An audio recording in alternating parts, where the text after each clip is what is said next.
Une grande foule, ayant afflué de chaque ville, s'était rassemblée autour de lui. Alors Jésus leur raconta cette parabole. Un semeur sortit pour faire ses semailles. Pendant qu'il répandait sa semence, des grains tombèrent au bord du chemin, furent piétinés par les passants, et les oiseaux du ciel les mangèrent. D'autres tombèrent sur de la pierre. À peine eurent-ils germé que les petits plants séchèrent parce que le sol n'était pas assez humide. D'autres grains tombèrent au milieu des ronces. Celles-ci poussèrent en même temps que les bons plants et les étouffèrent. Mais d'autres tombèrent dans la bonne terre. Ils germèrent et donnèrent du fruit. Chaque grain en produisit 100 autres. Et Jésus ajouta : celui qui a des oreilles pour entendre, qu'il entende. Les disciples lui demandèrent ce que signifiait cette parabole. Il leur dit : vous avez reçu le privilège de connaître les secrets du royaume de Dieu. Mais pour les autres, ces choses sont dites en parabole. Ainsi, bien qu'ils regardent, ils ne voient pas. Bien qu'ils entendent, ils ne comprennent pas. Voici donc le sens de cette parabole. La semence, c'est la parole de Dieu. Au bord du chemin, ce sont les personnes qui écoutent la parole. Mais le diable vient l'arracher de leur cœur pour les empêcher de croire et d'être sauvés. Sur de la pierre, ce sont ceux qui entendent la parole et l'acceptent avec joie. Mais, comme ils ne la laissent pas prendre racine en eux, leur foi est passagère. Lorsque survient l'épreuve, ils abandonnent tout. La semence tombée au milieu des ronces représente ceux qui ont écouté la parole, mais en qui elle est étouffée par les soucis, les richesses et les plaisirs de la vie, de sorte qu'elle ne donne pas de fruits. Et enfin, la semence tombée dans la bonne terre, ce sont ceux qui, ayant écouté la parole, la retiennent dans un cœur honnête et bien disposé. Ils persévèrent et ainsi portent du fruit.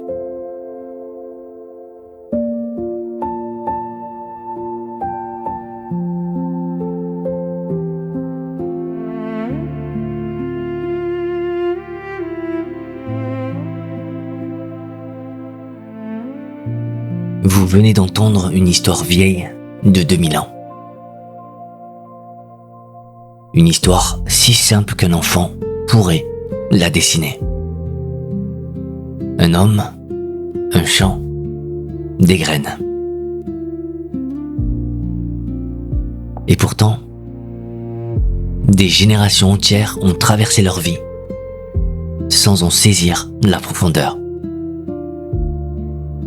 Peut-être parce que la vérité la plus essentielle se cache toujours dans ce qui paraît évident.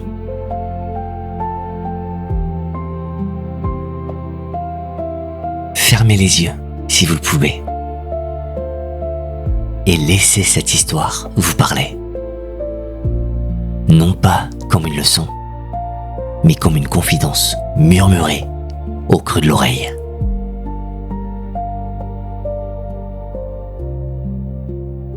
Regardez d'abord cet homme, le semeur.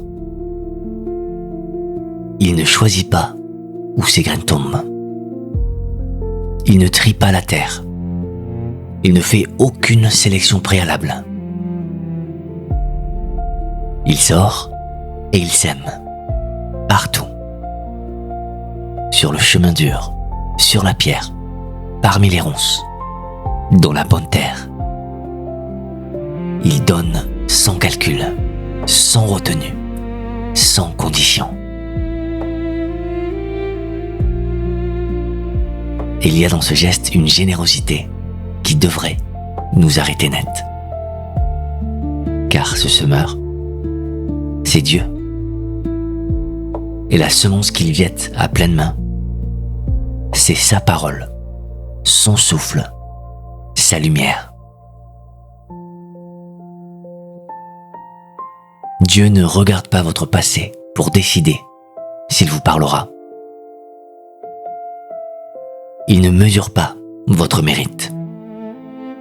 Il ne pèse pas vos erreurs sur une balance avant de vous tondre la main. Il sème en vous, en moi, en chacun.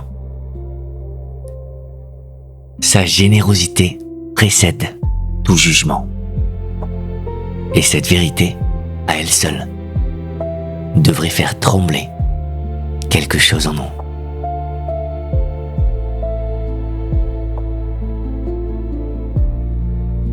Mais la parabole ne s'arrête pas au geste du semeur. Elle pose une question bien plus dérangeante. Non pas « Dieu vous donne-t-il sa parole ?» car il la donne, toujours. La vraie question est celle-ci. Quel sol êtes-vous ? Et c'est ici que commence le voyage intérieur. Le premier sol, c'est le bord du chemin. Un chemin battu, durci par le passage de 1000 pieds. La graine tombe et elle reste à la surface. Elle n'entre pas. Elle ne peut pas entrer. Et avant même qu'elle ait le temps de tenter quoi que ce soit, les oiseaux viennent et l'emportent. Vous connaissez ce sol. Nous le connaissons tous. C'est le cœur tellement encombré qu'il ne peut plus rien recevoir. C'est l'esprit saturé de bruit, de nouvelles, de distractions, d'opinions qui se bousculent comme une foule sur un trottoir. La parole arrive, mais elle glisse. Elle ne trouve aucune fissure par où s'infiltrer. Et le diable, dit Jésus, vient l'arracher. Avec une simple diversion. Un regard ailleurs. Une notification. Un souci qui prend toute la place. Le mal, voyez-vous, n'a pas toujours le visage du mal. Parfois, il a simplement le visage de l'indifférence, de la surface, du trop-plein qui empêche le profond. Et nous vivons dans un monde qui fabrique du trop-plein, qui célèbre la vitesse, qui remplit chaque silence d'un bruit nouveau. Alors la parole passe, et nous ne l'entendons même pas.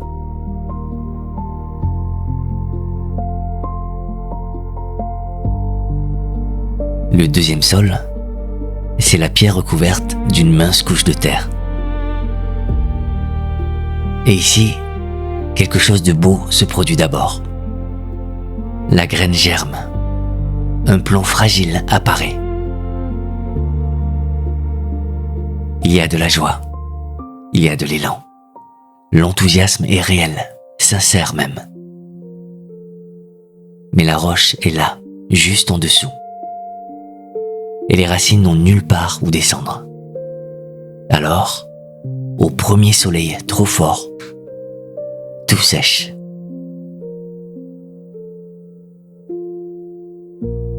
Ce sol, c'est le cœur qui s'enflamme vite et qui s'éteint tout aussi vite.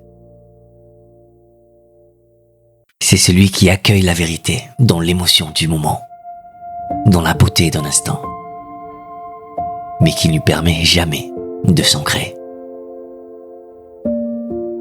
La foi devient un frisson passager, une émotion parmi d'autres, un feu de paille que la première épreuve disperse. Et l'épreuve vient toujours. Toujours. Non pas comme une punition, mais comme le vent qui éprouve la solidité de l'arbre. Si les racines n'ont pas plongé dans la terre, le vent n'a même pas besoin d'être violent. Un souffle suffit. Combien de fois avons-nous été ce sol de pierre? Combien de fois avons-nous pleuré de joie devant une vérité, l'oublier dès le lendemain, emporté par le courant des jours?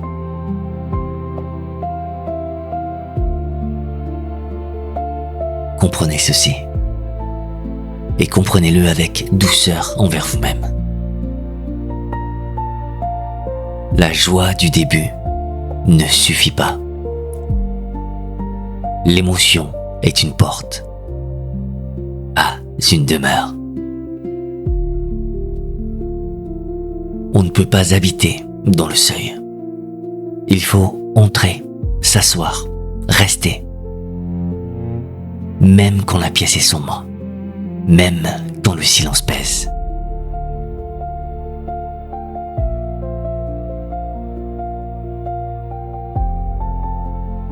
Le troisième sol est peut-être le plus douloureux à reconnaître. Car ici, la graine germe, les racines descendent. Le plant grandit. Tout semble en ordre. Mais les ronces poussent en même temps. Et lentement, silencieusement, elles étouffent ceux qui auraient pu vivre. Les ronces, Jésus les nomme clairement. Les soucis, les richesses, les plaisirs de la vie. Non pas les péchés spectaculaires remarqués, pas les chutes brutales. Les ronces, ce sont les choses ordinaires qui prennent une place démesurée. L'inquiétude du lendemain qui grignote la paix d'aujourd'hui. L'accumulation qui ne rassasie jamais. Les plaisirs qui promettent et qui laissent vide. Les ronces ne tuent pas d'un coup. Elles serrent, jour après jour. Elles volent la lumière, millimètre par millimètre, jusqu'à ce que le plant, privé de ciel, cesse de porter du fruit.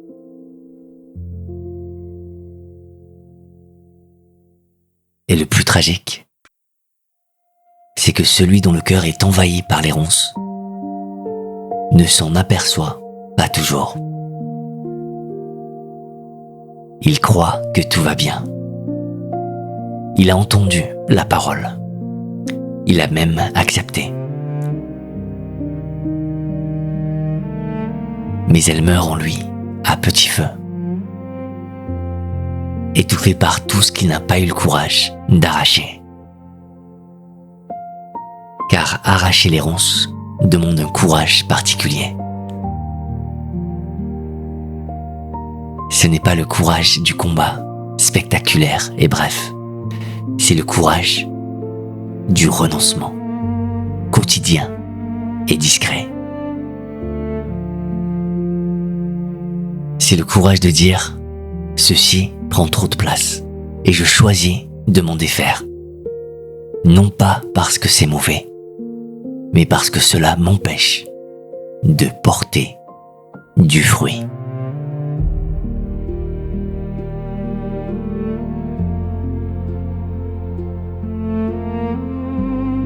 Et puis, il y a le quatrième sol, la bonne terre.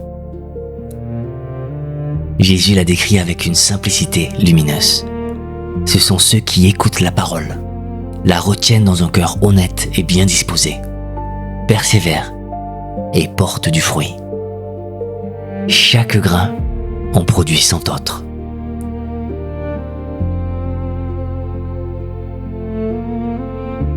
Remarquez ce que Jésus ne dit pas. Il ne dit pas un cœur parfait. Il ne dit pas un cœur sans blessure, sans doute, sans fatigue. Il dit un cœur honnête et bien disposé. Un cœur qui accepte de se laisser labourer. Un cœur qui consent à la profondeur. La bonne terre n'est pas un don réservé à quelques élus. Elle n'est pas le privilège des saints ni des savants. La bonne terre, c'est un choix.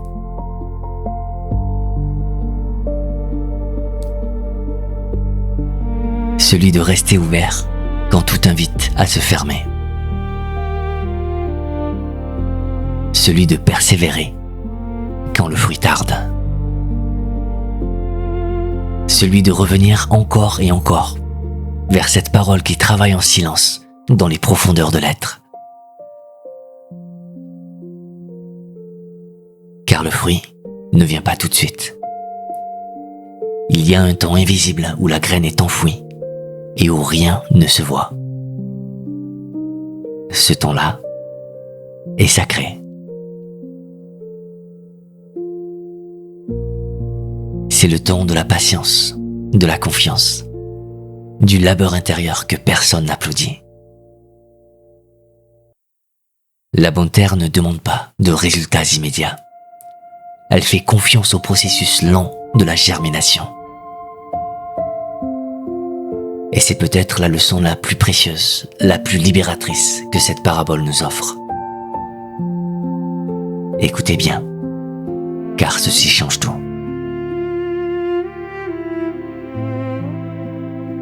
Vous n'êtes pas figé dans un seul sol.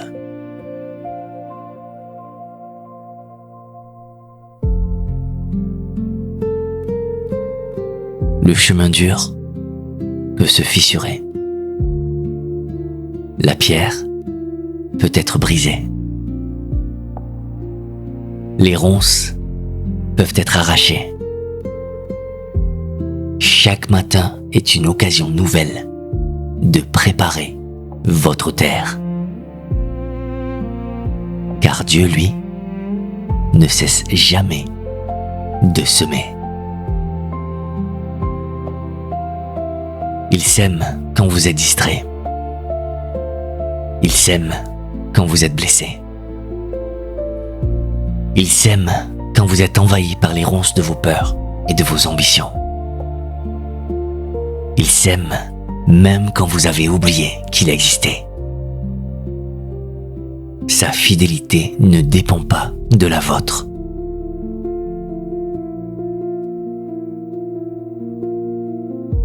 Alors je vous laisse avec cette image.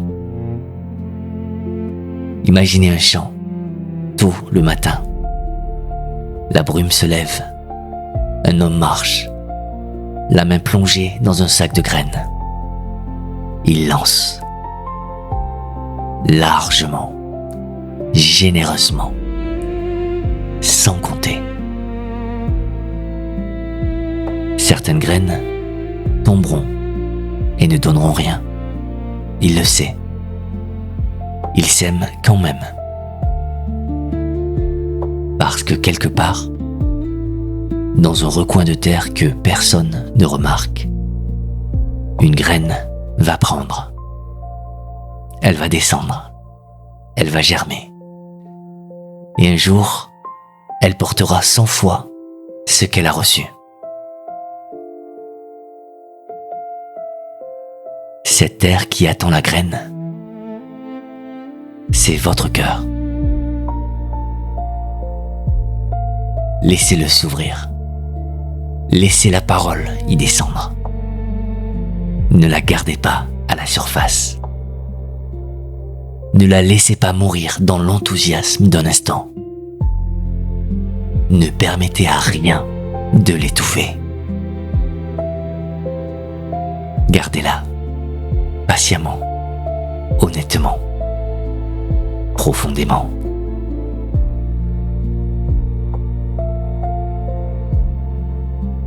Le semeur est déjà sorti ce matin.